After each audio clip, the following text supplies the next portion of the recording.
Hello, it's Monday and it is a new weekly reading vlog.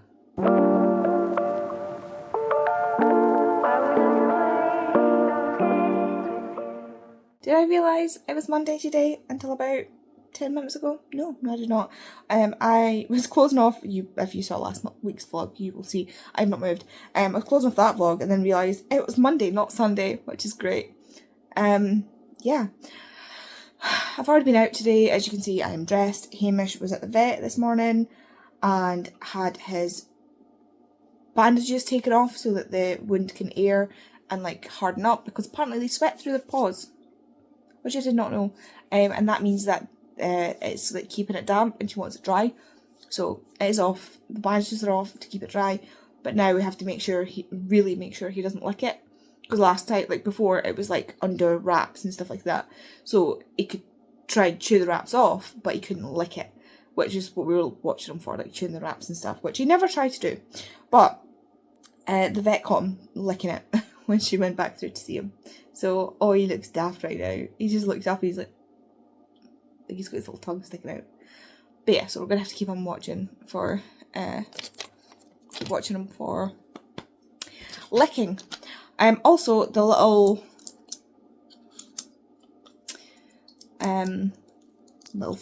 fricker has figured out how to cheek pills. I'm not even kidding. I was telling the vet and she was like, oh my god. So he's managed to 3 times now, have had his pills, had his painkillers, and then eat something and then spit out the pill. So the thing is, he's only hurting himself because the painkillers are there to help with the foot. And we just can't get him to take them. So the vet was like, oh, if you just put them in food. No, he won't eat them if they're in food. He will refuse to eat the food. If you crush it up and put it in the food, he won't eat the food. If you try and hide it in something, he will eat the thing and spit out the pill. If you try and lodge it down his throat, he will cheek it and spit it out.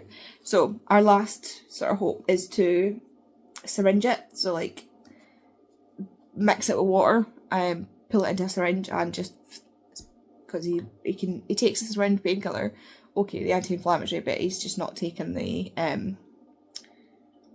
paracetamol basically. Which reminds me, I need to take my fixed mini in 2 seconds. I truly cannot wait for the day where I'm not having to take pills several times a day. Honestly, it's getting to be a joke. So I have to take 6 in the morning, and then 12, and then 2 p.m, and then 6 p.m, and then 10 p.m, and then midnight. So like midnight, yeah, 6 a.m, 12 p.m, like 12 noon, 2 p.m, 6 p.m, 10 p.m, 12 midnight. 6 times a day I have to take pills, not including my painkillers. So that's just fantastic. I'm loving life right now. Let's hope this week goes better than last week, because last week was stressful as hell. But I'm back to work tomorrow, so anyway, I'm gonna go finish watching this YouTube video and read? ? So as it turns out, Kay's work uses a lavender spray for the rooms. Lavender is one of my immediate migraine triggers. So the reason I've been having horrendous migraines every evening is because Kay is coming home smelling like lavender. I feel like absolute death right now. Like my head is absolutely throbbing. And like this is the eye that's getting it this time. Like the ice pick. And then like I can feel it all down my jaw and everything. So this is great. Not really much we can do about it, so I'm just gonna have to suffer for the foreseeable. Who has migraine? No, who has lavender as a migraine trigger?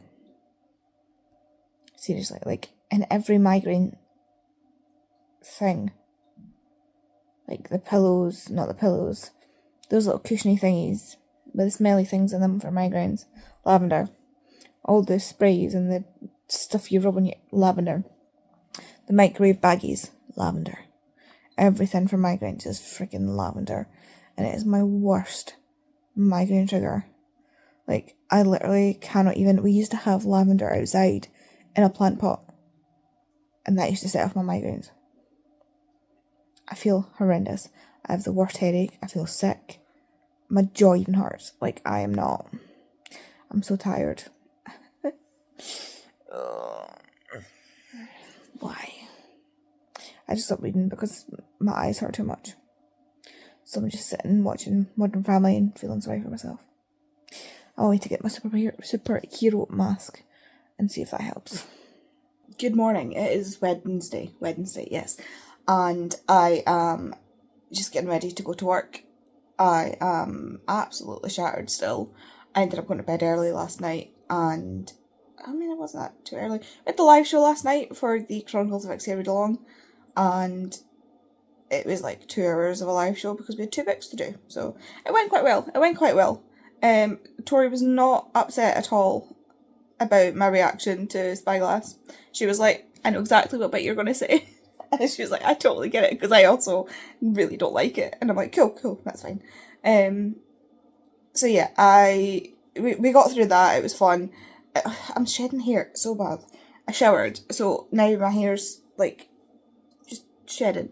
Reading wise, I read the entirety of Cauldrons and Cattails. Oh my god. In 2 sittings. Absolutely loved it. 5 stars. That ending. I need the next book. I need like the next 3 books. Like, give me more. But it released today, so probably not going to get another one for a little bit. She does want to do something else that she told her, I think she just told her ARC readers about, so I'm not going to say. But yeah, I absolutely loved Cauldrons and Cattails. It follows Kizzy, who is the friend of Fiala, who's the main character for the first book, and she is an apothecary witch, but things are kind of going wrong because there's sprites in her shop and they keep adding stuff to potions, and then things go wrong. So that's basically what happens. Things go wrong, and she has to go on this sort of trip to find ingredients to fix it and find something else.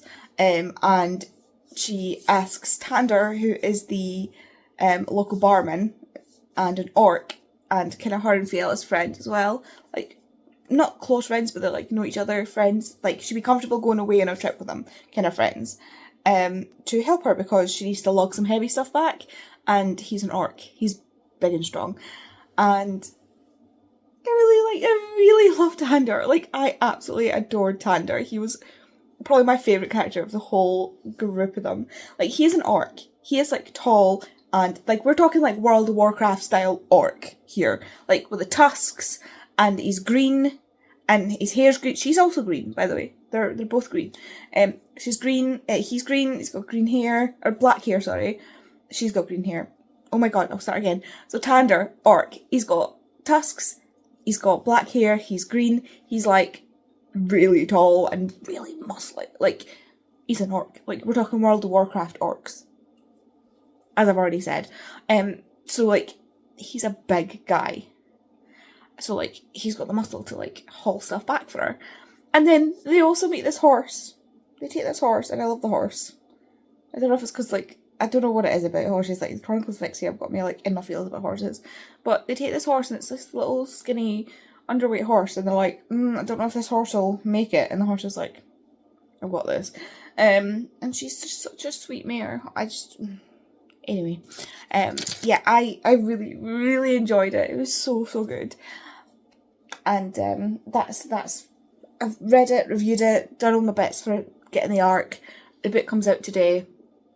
So I need to get ordering that. I've not ordered it yet because the pre-order, like, because of the way the publishing works, because it's self-published, she can't put the actual books on Amazon until after, like, publication day, or, like, it's a whole thing. Anyway, also, I've started kindling, my god. I started Kindling. I'm only 42 pages in. My dream of getting all 4 of these books read before the end of the month is a pipe dream. I might get Kindling finished. So yeah, we'll just have to see how that goes. So far I'm liking it. We're not doing too bad with the non-Scot writing Scottish people. I mean, Bonnywood is Mancunian, she's from Manchester, so it's not like an American who really doesn't know anything about the culture here. But yeah, so far so good. I'm really enjoying it. Well, I say really enjoying it. We're only 40 odd pages in. So far so good. So far so good. So let's just hope it continues on that vein. And yeah, I'm gonna go to work. Right, no, this is what I came on to tell you. Bugger the books. This is what I came on to tell you. I don't know if anybody else is following Laura on TikTok. She's this woman who is unbelievably pregnant. Like, she, people are making TikToks, like, pretending to be her pregnant. It's so funny. It's gotten to the point where it's actually ridiculous. So she's, like,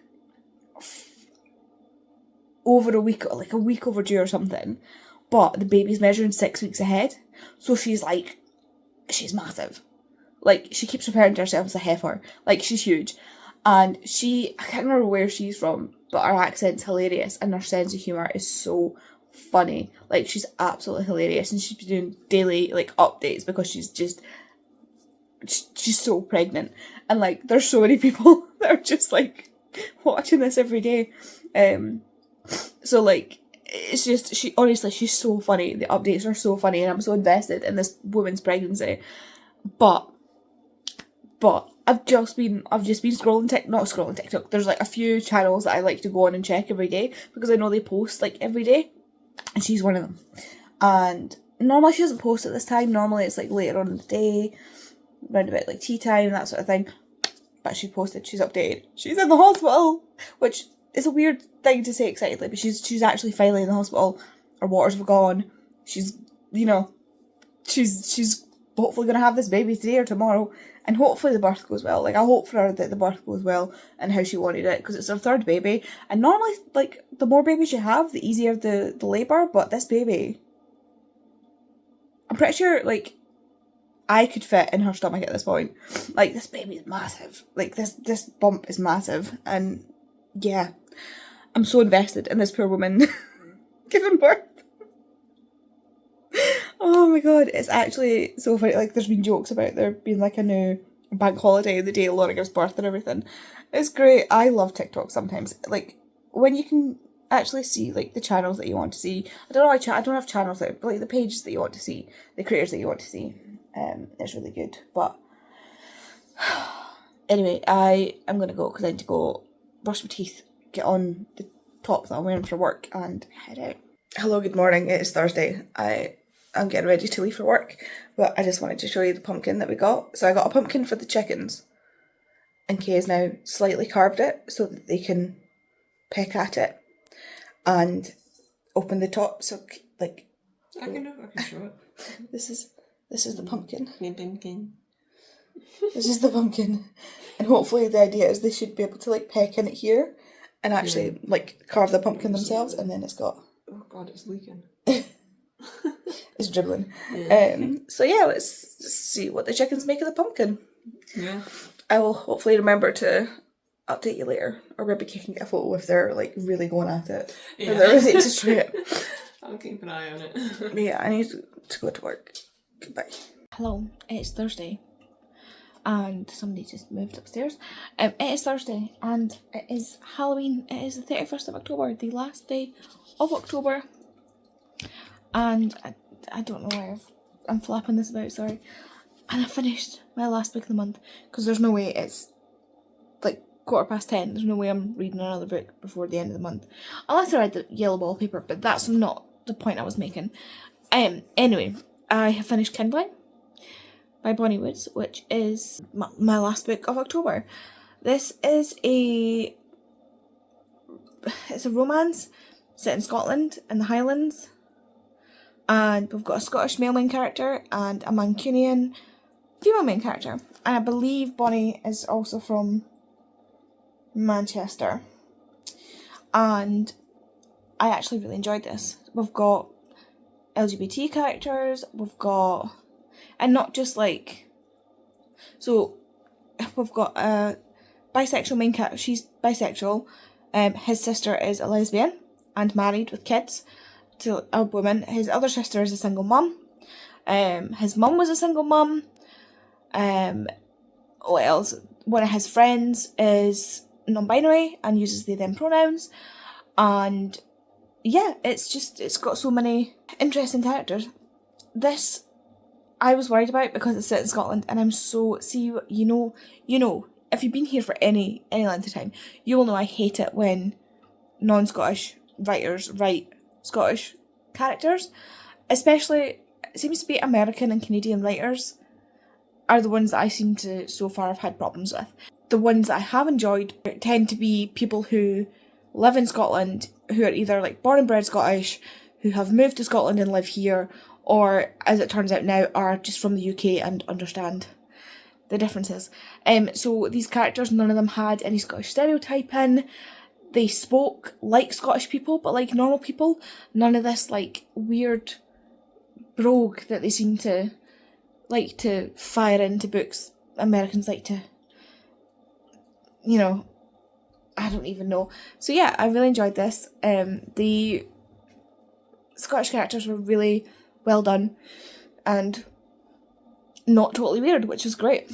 I also loved them. Oh yeah, and the female main character is also plus size and is, you know, quite secure in her body and very, you know, just happy. She's not like, her size isn't like brought up as like a big dark thing about her.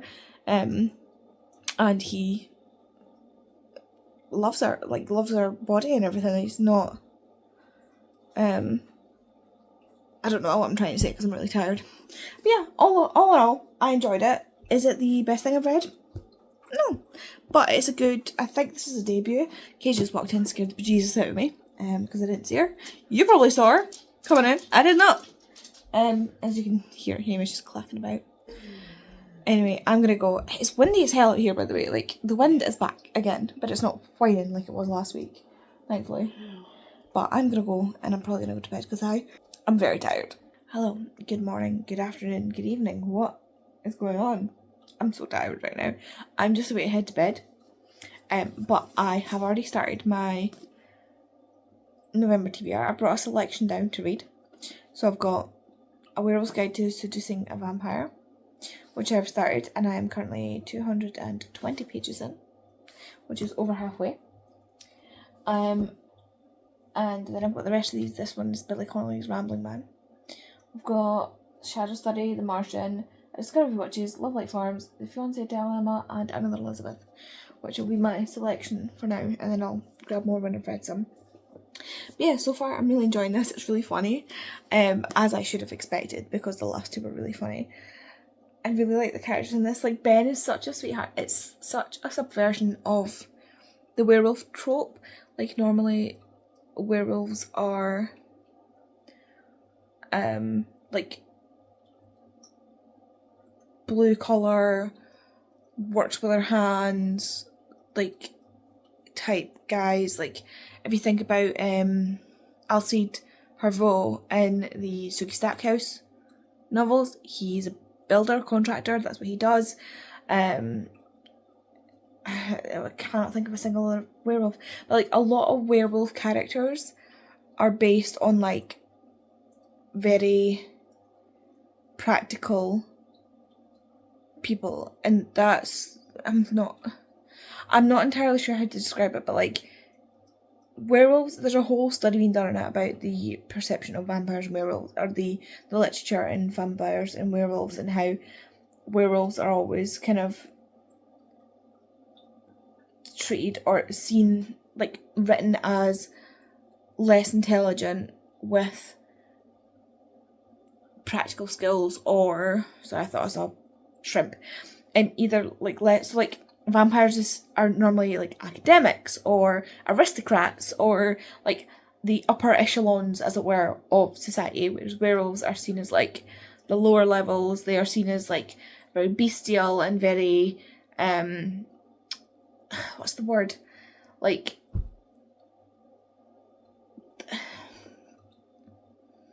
I can't remember the term, but like, oh my god, what's the term? There's a word for it where it's like, it's something that's driven by like instinct and base sort of instincts and stuff like that, rather than like logic and higher up reasoning. I can't remember the name of the word for the life of me, but like it is a study that has been done that in media, werewolves are seen as like a certain lower level of society, and vampires are seen as like a higher level of society, and often in ways that make them like I say, aristocratic or academic and stuff like that, whereas the werewolves aren't. Whereas Ben in this is a werewolf, but he runs a plant emporium. A plant emporium? Emporium? Is that the right word? I think it's called an emporium. Like a shop that sells plants. I think it's called Ben's Plant Emporium. I'm pretty sure that's what it's called. Anyway, he runs a plant shop and he likes to knit and he wears sweater vests, and he doesn't really like being a werewolf because he doesn't like feeling those sort of more basic instincts. What is the word? Like, he doesn't like the carnal. Not even that's not the right word. There's a word. There is a word, and I know the word. I just can't remember the word. But like, he doesn't like that side of himself. He likes being like mild mannered, social anxiety having, sweater vest wearing, bookish, glasses wearing, knitting. Like Ben, like that's who he is. Whereas like werewolves in general are like the more like a couple of guys that he knows, his cousin and one of his friends on like a rugby team. Like that's the kind of guys they are.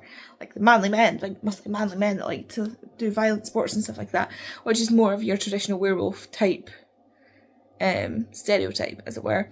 And our female main character, Eleanor, is a vampire, and she is or has been used as an assassin for the past 600 years. So she is also half vampire, half succubi, which means that she actually leans more into those carnal and base instincts.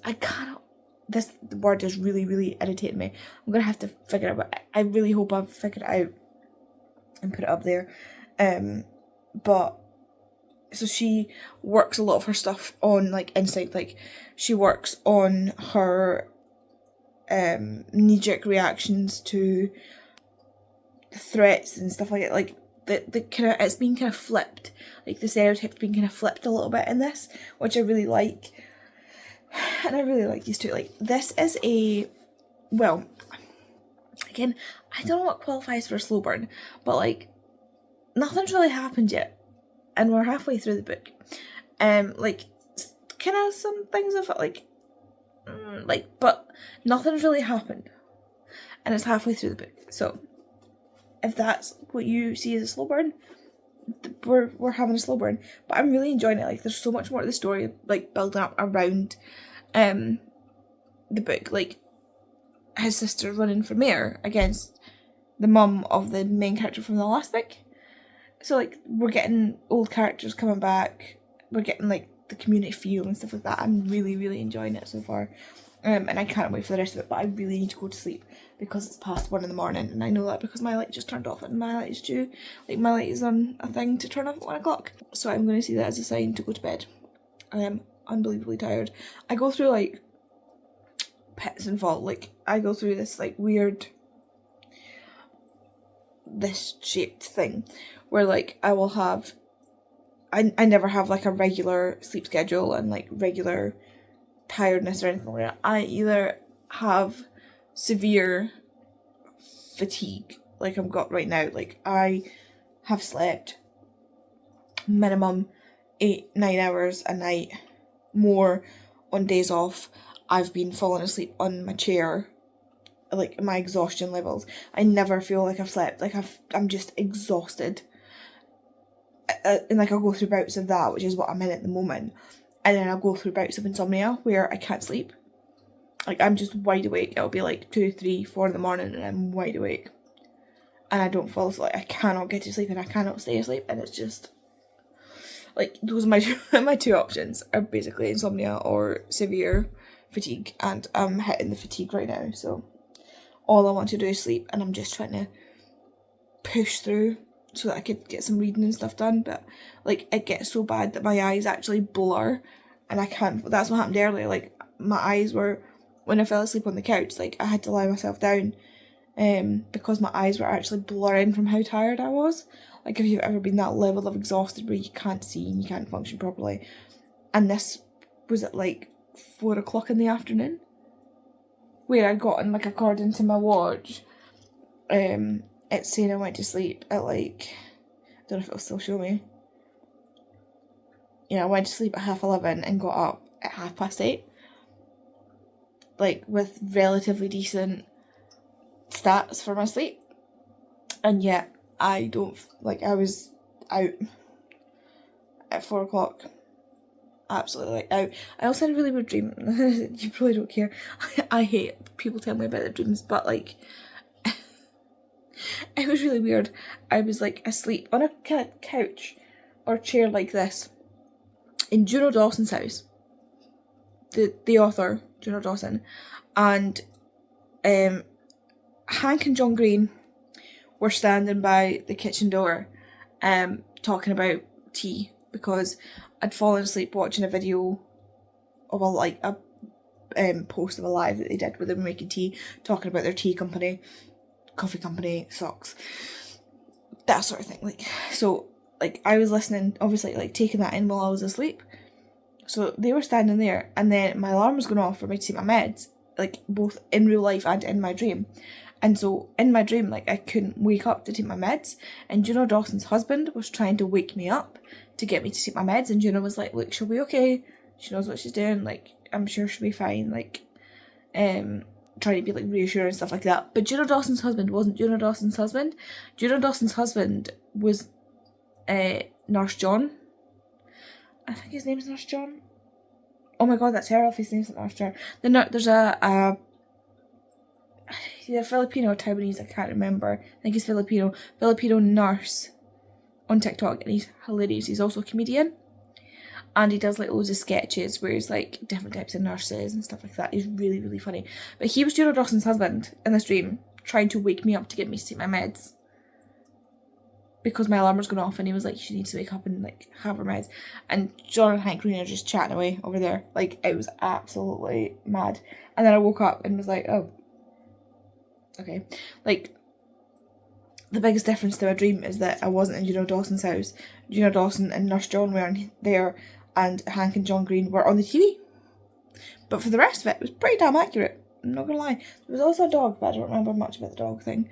About the dog, like, what part of the dog played in the dream. So yeah, welcome to my TED Talk for that weird ass dream. I'm gonna go to bed now because I'm absolutely shattered. I just need to take some painkillers and then I'm good to go. I'm about to have a meltdown. I've just been trying to set up to do this clip, and one book fell on me, the remote fell, this cable fell. Oh my god, this fell. Like, what next? That was rhetorical. That was rhetorical. None of you do this. Anyway, oh my god. It's fine, I'm fine. It's fine. I'm in so much pain right now. So much pain. When I tell you, like, I've had painkillers, I can't have more painkillers for like 2 hours? Hour and a half. And I'm not in good shape. My hips hurt, my knees hurt, my neck hurts, my shoulders hurt, my ribs hurt. My hands hurt. Like, the joints of my hands are so sore. Like, it feels like they need to crack, but they won't, and it's really quite painful. Yeah, so that's fun. But however, I have finished A Werewolf's Guide to Seducing a Vampire by Sarah Hawley, and I thoroughly enjoyed it. thoroughly enjoyed it. It's not my favourite. I think my favourite is probably the first one, which is wild, considering like usually the first book isn't the best book. What are you doing? I've meant to have a shower, but I've not yet, so sue me. I'm a mess of a human being. I'm in too much pain to shower right now. Yeah, so I really enjoyed this. I loved the storyline behind it. The romance, I think, is what let it down. Like, not even the romance, like the characters a little bit, like, we didn't get as deep into the characters as I would have liked to. But, hi-ho, it was still a good story. It, like, there was, through this, I was like, I knew the answer. I knew the answer to this, and I was, like, really irritated. And then when they figured it out, I was like, and then the characters were as irritated as I had been. And I was like, okay, I feel that's good. But yeah, I really enjoyed this. I would have liked, like I say, I would have liked to get to know the characters a bit more. Like, even though you're in their heads, you're not quite getting, like, their personalities. I don't know what it is, but it just didn't quite, it wasn't, like, quite 5-star material for me. It was, like, 4.5, so, like, not a bad thing by any means. And, yeah, I really enjoyed it. Can't wait for the next one. I really hope there's a next one. Maybe following Themi? Maybe? I don't know. I like Themi. She's a fae of some kind. Like a pixie or something. I think she's a pixie. So I would quite like to follow Themi because she's a great character. Anyway, yeah. Very happy. Book 1 of November done and dusted. And what's wrong with you? Don't answer that. I've started another Elizabeth by Elle Mitchell, and this is painful to read. But not in the way you might think. I am 60 pages in. The book itself is only 292 pages. So I'm hoping to get to like 100 pages tonight. Like, I'm hoping to get to like this point here, and that's like almost a third of the way through, or just beyond a third of the way through. And then I'm going to pick up something else because this is quite heavy. Well, not like the book is physically heavy and my hands hurt, but I would like to read some of it. It's indie pub, so like it is heavy, and it's really hurting my hands, but I really want to get a good chunk through it. So I want to get to page 100 and then I will stop. I'm already on page 60, so that shouldn't take me too long. We hit right into this. Like we dive right into this. She's like, crap, I have just been diagnosed with EDS. I have mobile EDS, same kind that I have. And like my body is failing, it's going to get worse. I'm really struggling. I'm having loads of dislocations, subluxations, the pain is bad, the mobility is getting worse, I haven't used a cane, blah blah blah. But I really want to like murder somebody. Like she really wants to be a serial killer. Not a serial killer. She just wants to kill somebody. She just wants, like, it's like her on her bucket list to kill someone and get away with it. But then it's not satisfying, so she becomes a serial killer. Basically, like this is from the point of view of someone who becomes a serial killer. And so far, this is amazing. Like the serial killer side of it, like her brain, it really is like being in the brain of a serial killer, or like what I imagine being. Well, not even what I imagine, like from watching interviews, true crime documentaries, case studies that I did at university and stuff like that. Is very well researched into the mind of like a serial killer, and some of the things she thinks is really disgusting. She's got this like fascination with teeth and wanting to like bite them, I can't even, it's making me gag even thinking about it. Like it's quite gross. It's actually quite gross. Some of the things that go through her head. And like, but the reason I was saying this is painful is because like we're 60 pages in, the first murder has been committed. She's already done it. Like we're right into the frying pan. But the reason this is painful to read is because the depiction of the EDS is look, today when I'm in pain and I'm having issues with my joints and muscles and stuff like that, the book is calling me it. Like the way it describes her EDS, like it is so nail on the head. It is scary.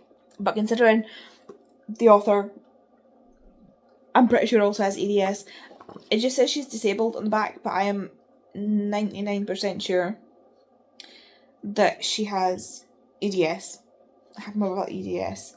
And it wouldn't surprise me either based on the fact that the way it's written just really depicts what it's like to have ADS. My hair's wild, sorry. It really depicts what it's like to live with ADS quite accurately, and not even just like in the way of like the dislocations and the pain and stuff like that, and the way she's kind of just like pushing through it because you just have to, but even the way other people act around her, like our boss has made adjustments because she knows that about her ADS. Like there's a little hint of that, like she works somewhere, just says to her boss she's gonna have to do something different today because she's got pain, and our boss is just like, cool. Like a little bit of that dropped in, and then there's her boyfriend who's really overbearing, but she loves him and she knows that he's just trying to be he loves her and he's just trying to be helpful, but the fact that he's constantly really overbearing, like in regards to her disability, and is quite infantilizing, even though he probably doesn't intend to, and if she just talked to him about it, he would probably try and change what he was doing. But like, it's so accurate to the way it is to live with ADS. Like, I am unbelievably like called out by this book, in the sense of the ADS, not in the sense of the rest of it. The serial killer section, maybe not, because it's like her compulsion that she feels to kill, and she's even talking about the fact that she thought it was going to be like a one and done situation. She was going to be satisfied, but the thing is, she's not satisfied because things went differently, wrong to how she had planned it. Like, she had a plan of exactly what was going to happen, and that's not what happened because life. And so she wants to keep doing it until she gets it perfect, and that is so indicative of serial killers. Like, you will find that they will, like, they commit all these crimes constantly because there is that compulsion within them that they can't ignore for like ever. So like, the reason you'll find that, like, as you get closer to them being caught, you will find that the killings get closer together because that compulsion is harder and harder every time to like deny. So like, at the first they maybe hang off, maybe they feel guilty, maybe they feel grossed out by it, like, just for example, and so they take a while longer until they can't suppress the urge anymore, and then they attack again, and then the next time it might be shorter because it's more overwhelming, and shorter, and like, that's how it tends to work. And then they get so desperate and they get so engulfed by this compulsion that they end up putting the compulsion over, their own safety, their own idea of not getting caught, and that's how they end up getting caught and making mistakes, because the compulsion is so strong that regardless of like any sort of things they put in place to not get caught, that the compulsion surpasses that need to not get caught. Like, it's so fascinating, the brains of serial killers. It's a phenomenon that it's fascinating, because like, it is really, like, for some of them it really, really is like a compulsion. It's not OCD. Like, I'm not saying they have OCD and that's why they kill people, but it's like, most people understand OCD compulsions. Like, you cannot ignore it. Like, it constantly runs through your mind until you fulfill that compulsion, or you believe that if you don't fulfill the compulsion, that something bad will happen, which are two different types of OCD. I only found that out recently. There are two different types of OCD. One where the compulsion makes you think that bad things will happen, and one where the compulsion needs you to like follow through on a task.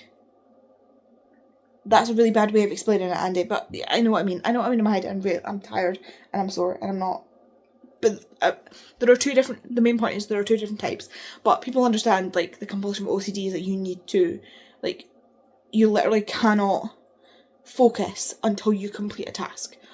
So, like, for example, when I was diagnosed with anxiety, with obsessive compulsive tendencies. So I don't have OCD, but my anxiety triggers obsessive compulsive tendencies.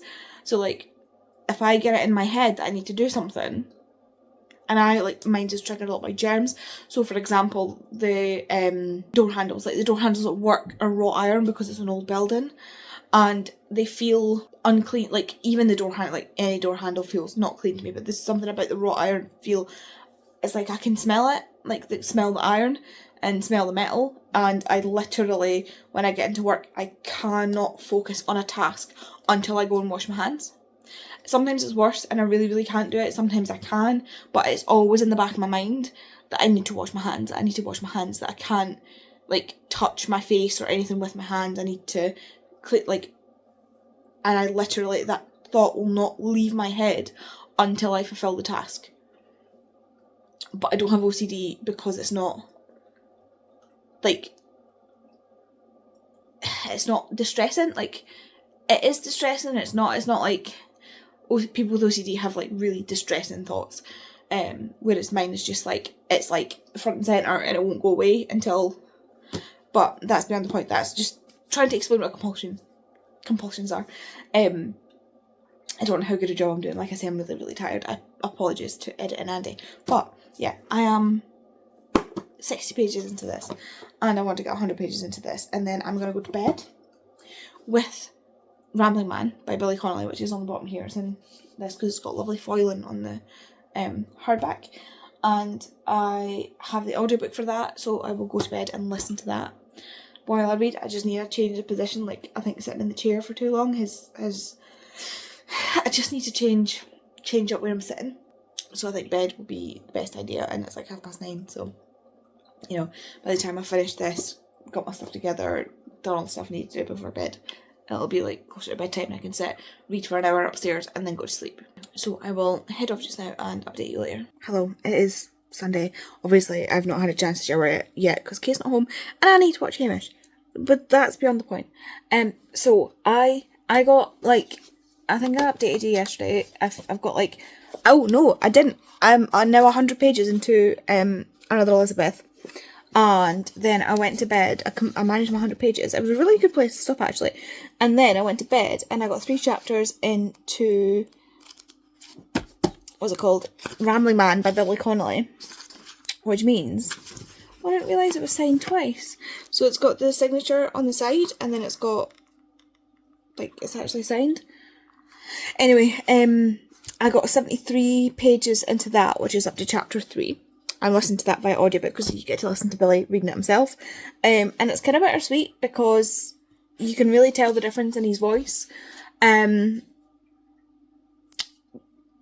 Because he's got Parkinson's and stuff.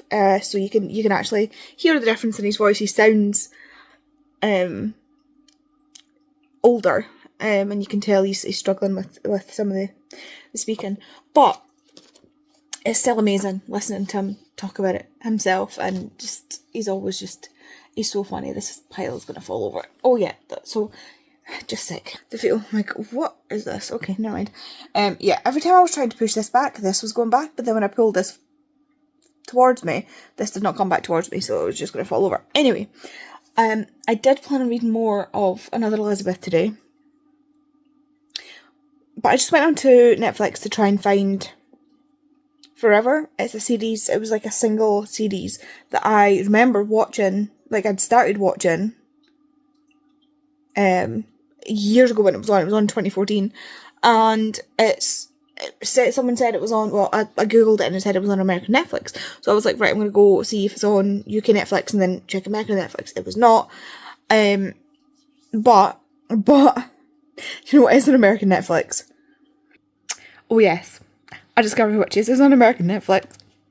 So there goes my day. Yeah, that is what I will be doing for the foreseeable. And it's so funny because if you want to look over here, A Discovery Witches is on my TBR for this month, but I just love A Discovery Witches and I've been wanting to watch it, but it's been locked behind a paywall that is Now TV. There we go. And I refuse to pay for Now TV.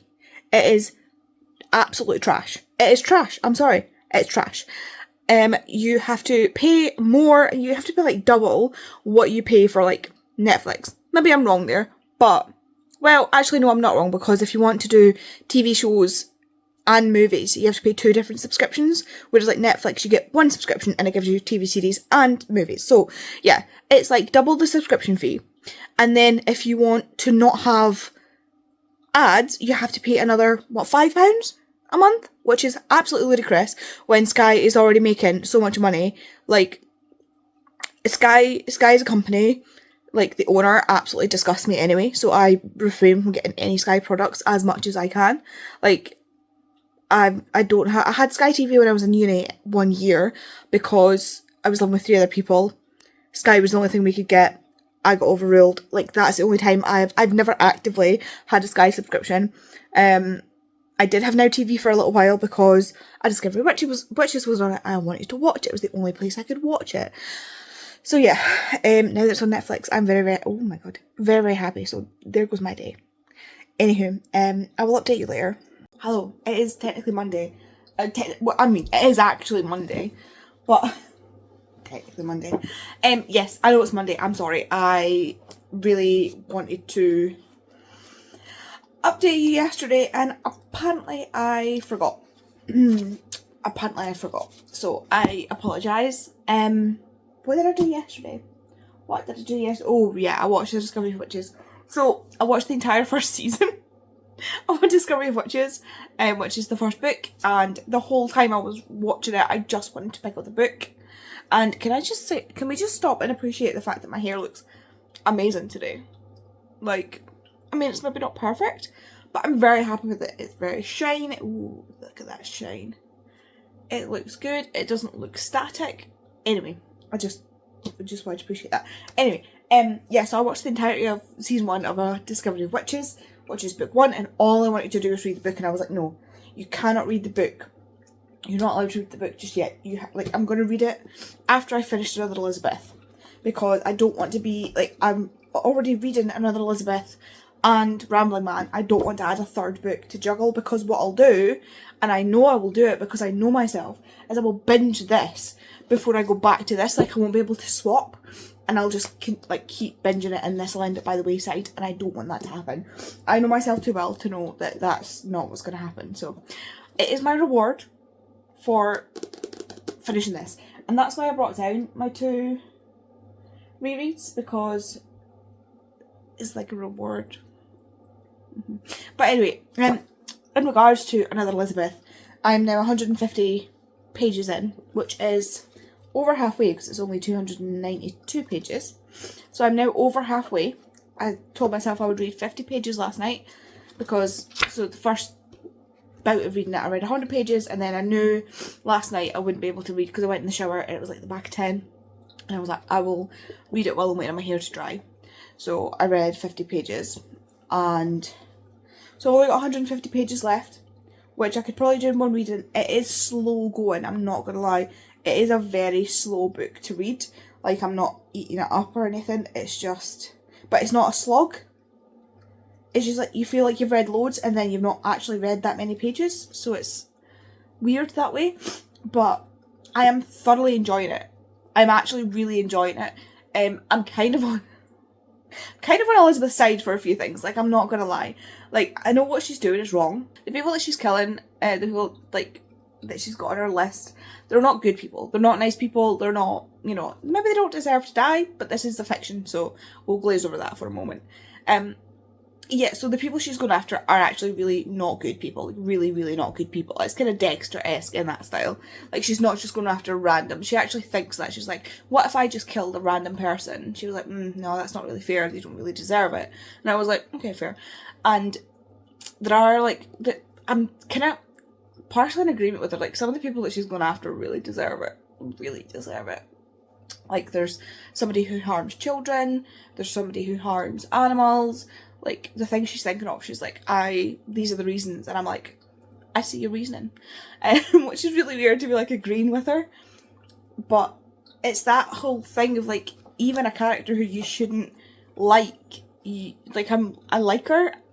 She does need psychological, like, there's a few things she does where I'm like, you really need to be sectioned or, like, medicated or something, because her brain is really that of, like, it's weird because she does love people. Like, she loves her boyfriend and she loves her best friend. Like, she really, really loves her best friend. But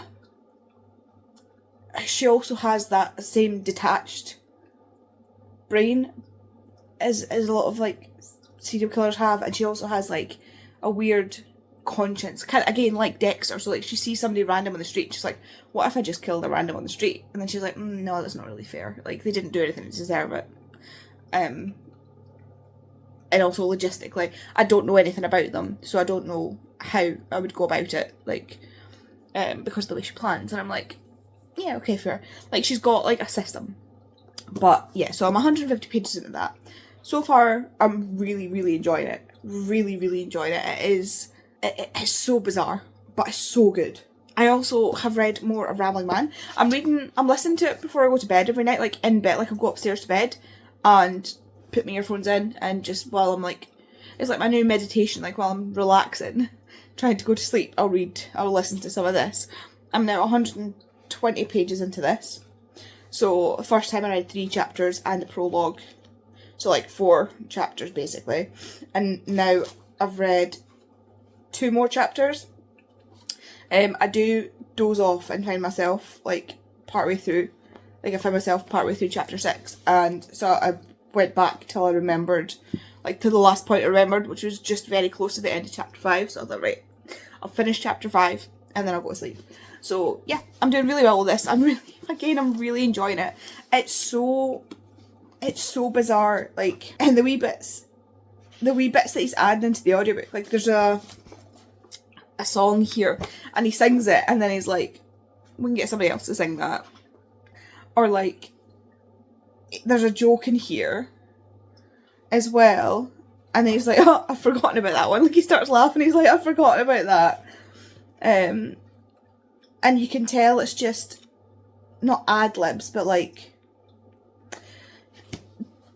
genuine moments while he's been recording the audiobook that they've just left in, that just make it so much more, like, I don't know, it's so Billy Connolly style. There's one bit where he says about, like, he saw a newspaper article about his style, and he's like, well, so I read it because I want to know what my style is, because I don't know what my style is. And he was saying about how, like, he circumvents off and goes off on a tangent, but he always comes back round to where he was, and he was like, that's shite, I never come back round to where I was. I was like, I come back round near to where I was, but never exactly where I was. He was like, you wouldn't want to hire me as an airline pilot. I'd be landing somewhere and be like, right, we're near enough here, near enough. What's the one in London called? Heathrow. It's like, we're near enough Heathrow. Off you pop. Like, things like that, and the things, again, like, the things he's done, the people he's met. I love Billy Connolly so much for the way he's so open-minded and open-hearted. Like, he's met so many different people from so many different cultures and so many different, like, just diaspora and like, and he has respect for all of them. Like, he goes in there with no preconceived notions. He just goes in thinking, I'm going to meet somebody new, and he just takes on, like, there was a wrestler, a Mexican wrestler he met, who wrestles in drag and got a lot of, like, bullying and stuff like that in the industry for being gay, and Billy Connolly's like, I thought he's fucking great.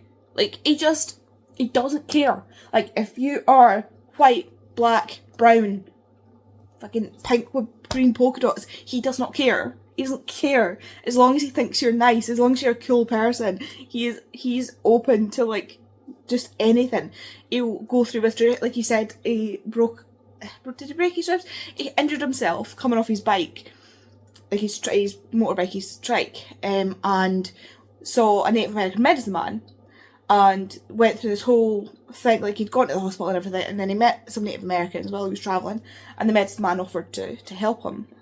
And he was like, yeah, why not? And he went through the whole ceremony, and afterwards the medicine man was like, right, that's you healed. And he was like, that's great, thank you so much. He was like, didn't do a thing. He was like, but I respect the fact that they have these systems in place. Like, he still, like, went into it with, like, fully, like, let's see how we go.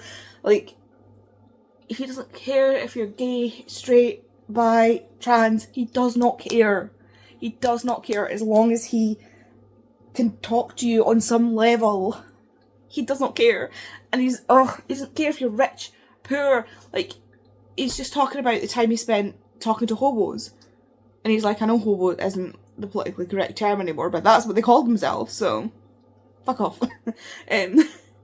Like, he doesn't care. He thinks they are the most interesting people because of the stories they have. Like, that's all you need to do to be interesting to Billy Connolly, is have some kind of story, and everybody has a story. I just love this man so much. I'm going to be absolutely devastated when these books stop, or when he's no longer with us, because he does have Parkinson's. He is in his 80s now. 70s, 80s? I can't remember. I'm sure he said he was in his 80s. But, like, he's an absolutely icon of a man. So, yeah. Anyway, I've got to go take Hamish to the vet.